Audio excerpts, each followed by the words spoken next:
Saatnya kita bana-bana. Sumbar ini, saya tadi bilang sama Pak Ketua Pusat DPP. Saya bilang gini, orang Minang itu Pak Ketua, biasanya selalu jadi leader. Tidak jadi follower. Orang Minang tuh karirnya di mungko. Tidak di belakang. Karena itunya tidak bisa membungkuk. Karena itu dia bersikap. Berapa pahlawan nasional asal Minangkabau? Itu tidak pernah satu partai, Pak. Bapak pemikir bangsa itu Tan Malaka namanya. Perdana Menteri pertama Republik ini Sultan Syahrir namanya orang agama. Atas nama bangsa Indonesia itu Soekarno-Hatta. Kalau dalam bentuk sertifikat, setengah dari Republik orang Minang punya. Atas nama bangsa Indonesia Soekarno-Hatta mah, Cik orang Jawa, Cik orang Minang. Kalau sertifikat, buat sertifikat setengah Republik orang Minang punya.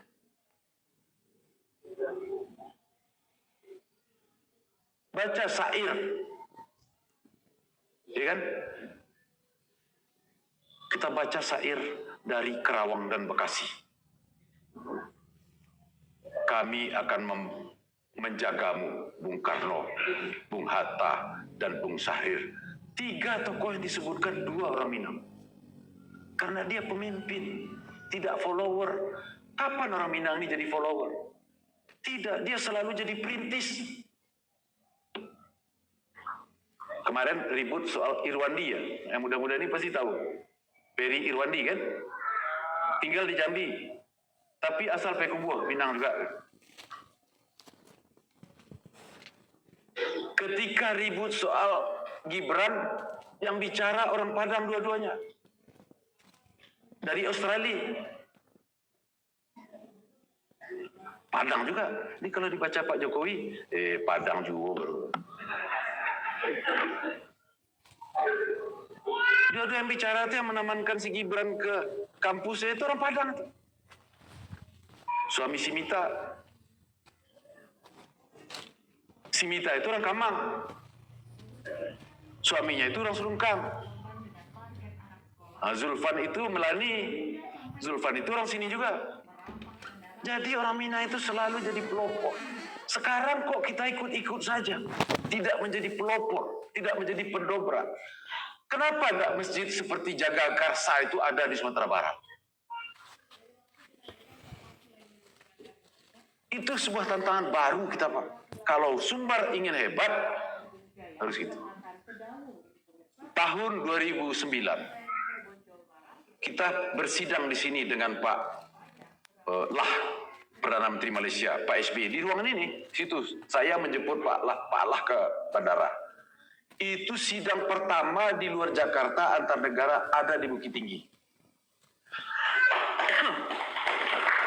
Pak SBY 4 hari berkantor di Bukit Tinggi. Ini hampir jadi istana dibongkar nih Pak. Gambarnya sudah selesai, semua sudah selesai. Hampir dirombak jadi berapa lantai ini. Jadi istana negara. Hampir gambar desain sudah selesai semua. Itu terjadi di Sumatera Barat. Jadi waktu makan malam, saya tanya, saya terlambat masuk ruangan di belakang ini. Pak SBY, Pak Numan sini, kata beliau. Ya Pak, ada apa Pak? Kami baru membahas tentang orang Minang ini. Saya tertipu, kata beliau. Kenapa Pak? Setelah saya hitung-hitung, jumlah menteri ini 27% orang Minang rupanya. Kenapa Pak? Saya kira Linda Agung Gumilar ini orang Sunda. Rupanya orang Pariaman. Saya kira Dipu Alam orang Betawi. Rupanya orang Padang, kata beliau. Saya kira Khatib Bisri orang Sunda. Rupanya orang Pasaman. Jadi 27% kabinet ini, Pak Gamawan, ini orang Padang yang menyebar di seluruh Indonesia. Padahal orang Minang, kultur Minang ini hanya 2,7% dari penduduk Indonesia. Kenapa tahun awal-awal kemerdekaan bisa mewarnai Republik ini? Kenapa sekarang tidak seperti itu lagi? Apakah sikap kita berubah? Apakah kita tidak bervisi jadi leader lagi? Apakah kita mau jadi follower saja? Tidak, jangan. Begitu kita menjadi follower saja, Minang ini tidak ada artinya lagi. Kita hanya 2,7%. Nih, generasi muda nih, bangkitlah. Dan itu lawan. Harus tentukan sikap. Ini seperti Ernest Renan. Ernest Renan itu orang Prancis yang kata-katanya dirujuk oleh Bung Hatta di konferensi KMB. Katanya begini, Bung Hatta yang merujuk, hanya ada satu yang menjadi negeriku, negeri itu tumbuh dengan kekuatan itu ada di tanganku. Jadi setiap orang Minang menentukan nasib Minangkabau.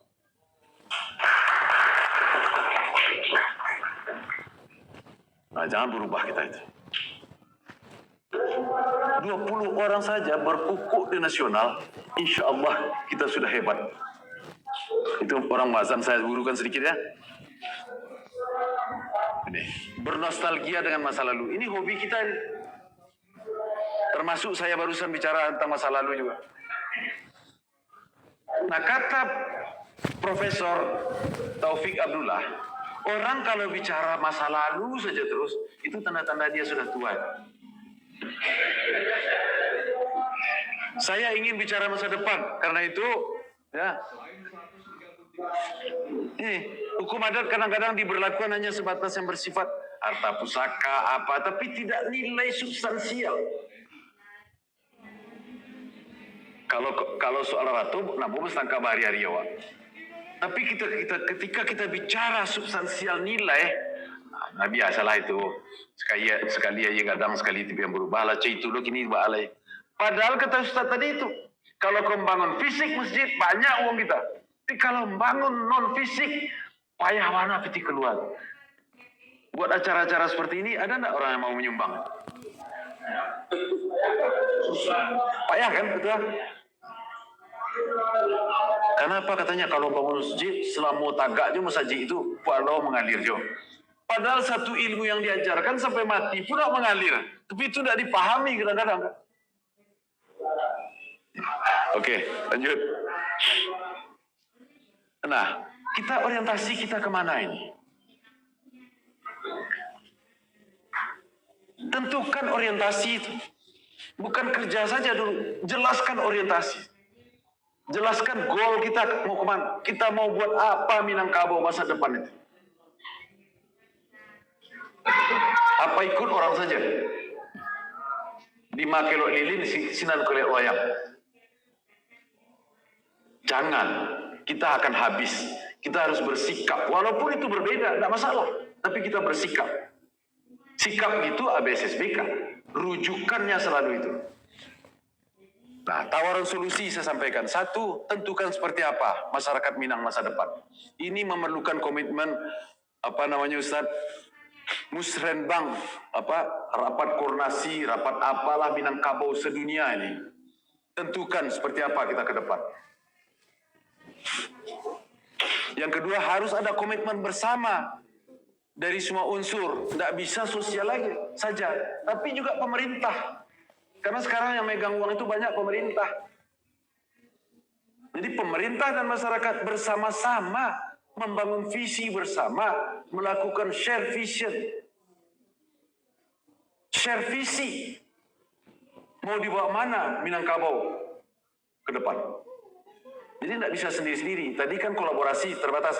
Kita tambah pemerintah satu lagi. 3, harus ada koreksi kritis bersama dan kepedulian sosial yang sungguh-sungguh menyikapi setiap hal yang menyimpang dari nilai-nilai dasar Minangkabau. Pemuda-pemuda yang hadir sini, remaja-remaja semua, kalau ada yang menyimpang tuh dengan berpijak pada ABSSBK, berani tidak kalian menyerang orang-orang yang merusak Minangkabau itu di medsos? Coba kita tunggu nanti.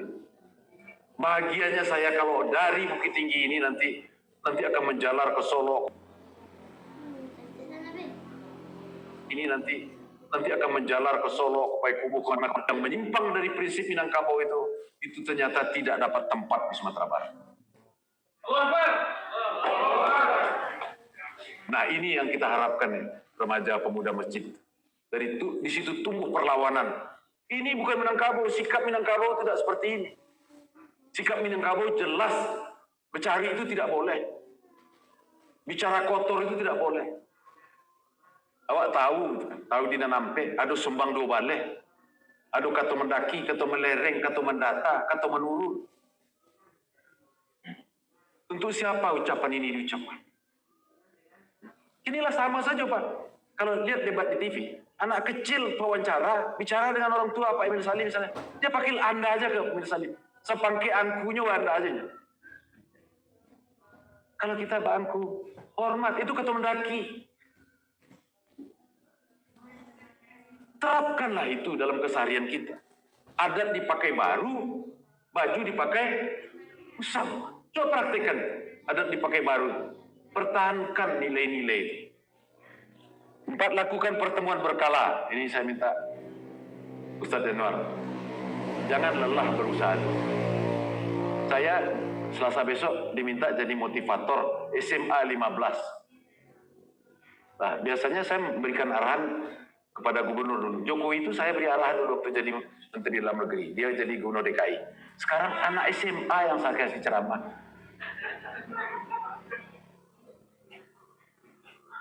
Lah, galeh bicara. Tapi nah itu yang penting bagi saya. Yang penting jadi ibadah. Jadi amal. Menyampaikan sesuatu. Jadi dulu kan galeh berkodi. Nah, kini lah bencer ini. Dulu Pak Jokowi itu saya melantik. Rapat 3 bulanan saya memimpin. Pak Jokowi, Pak Gubernur DKI silakan bicara. Saya ikut Bapak saja. Jadi saya tahu lah. Jadi petinggi-petinggi Pak berapa yang Republik ini gubernur yang ke Jakarta itu dulu saya melantik. Nah, sekarang saya menasihati anak SMA Pak. Lah bukan dikit saya sekarang. Tapi tidak apa-apa, itu perlu jadi amal. Nah, ya terus.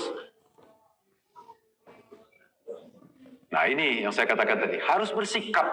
Kalau di luar dari sistem, di luar dari nilai, kita koreksi.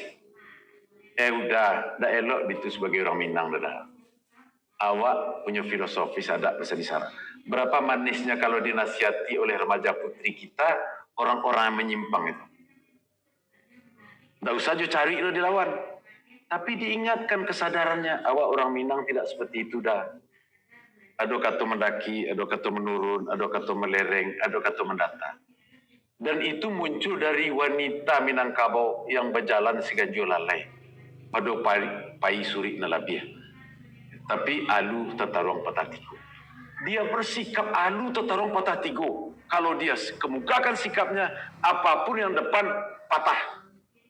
Tapi berjalan seganjul lalai. Itu wanita Minang. Tahu enggak anak-anak saya ini yang remaja putri itu? Filosofi seperti itu. Ya. 6. Ayo kita bangun tren baru. Terus, ya. Naik ke atas. Kita bangun tren baru. Orang kan model tren-trenan sekarang. Coba lahir sebuah masjid di sini yang diramaikan oleh remaja, oleh pemuda. Di situ makan minum, kita duduk di situ berdiskusi, kita di situ mikirkan. Saya ketua Dewan Pembina Yayasan di Jakarta di masjid saya. Coba. Kami di situ betul-betul merasa bahagia.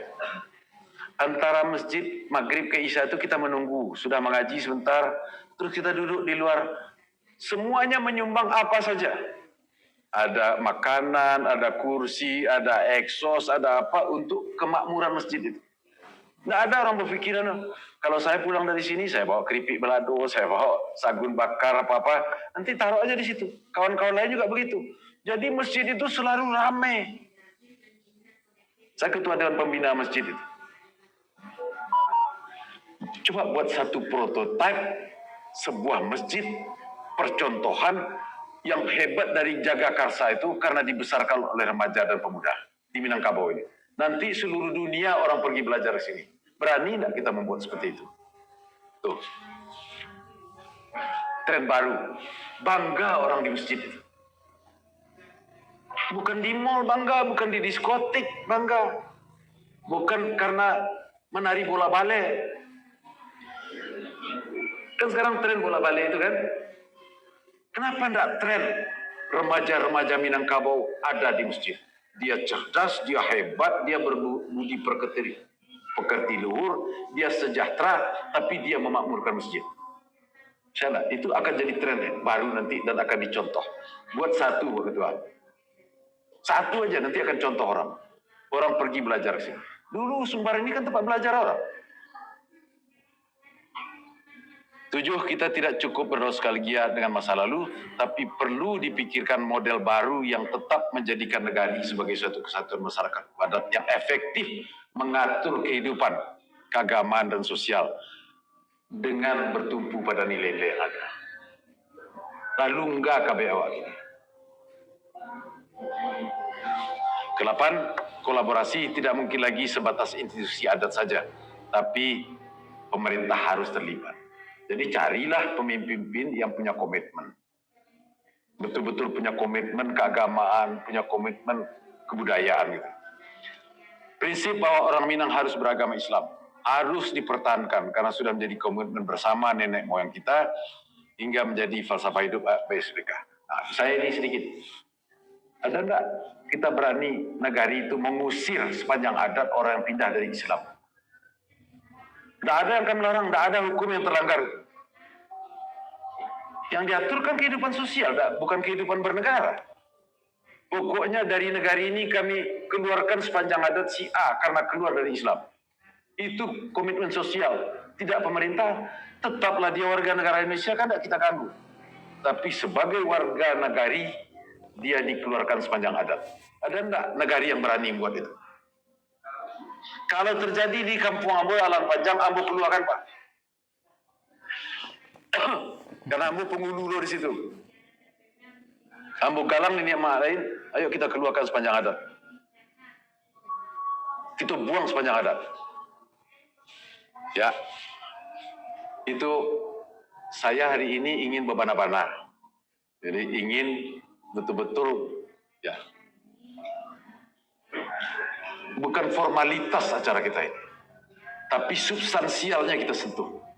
Apa yang akan kita buat ke depan? Terima kasih. Assalamualaikum warahmatullahi wabarakatuh.